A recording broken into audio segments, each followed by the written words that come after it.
Well, we've seen plenty of headlines this year about poor margins and some pork producers being forced to leave the business. But as Michelle Rook reports, here in South Dakota, they're seeing just the opposite. So how are they bucking the trend? Well, she traveled to South Dakota State University to find out.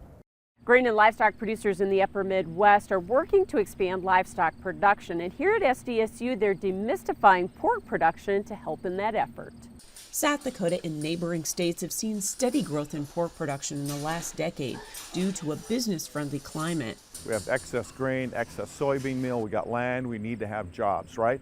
And so if you look at the swine industry, that was a great place for it. But he says that doesn't mean the public doesn't have concerns and questions. What does the manure do to the water?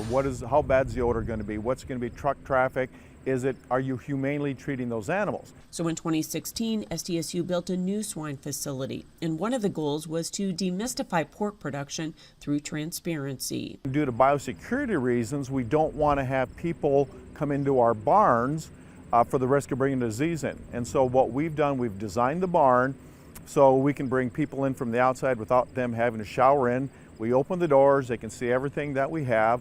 During COVID, they also started doing virtual tours. Senior animal science major Callista Roars is one of the students that lead Zoom tours as part of Operation Main Street. We talked about the different farrowing stalls, the feed system that we have, because we have a really fancy technical feed system that we have used for research and just basic care.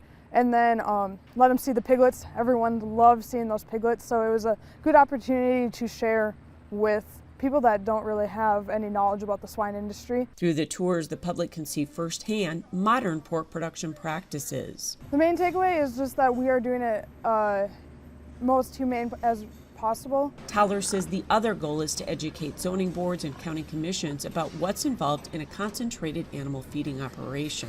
And so when they are making that decision whether or not to approve a request to put up a barn, they've got real information, they got science-based information. Growing the livestock industry in the region is important with the increased soybean processing capacity.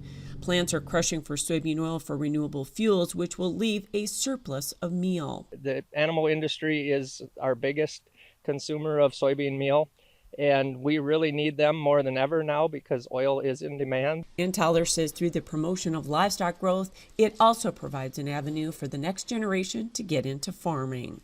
I'm Michelle Rook for U.S. Farm Report. Thanks, Michelle. Well, utilizing some livestock manure as fertilizer is nothing new. But what about wastewater fertilizer? That's next. Is sewer sludge safe for fertilizer?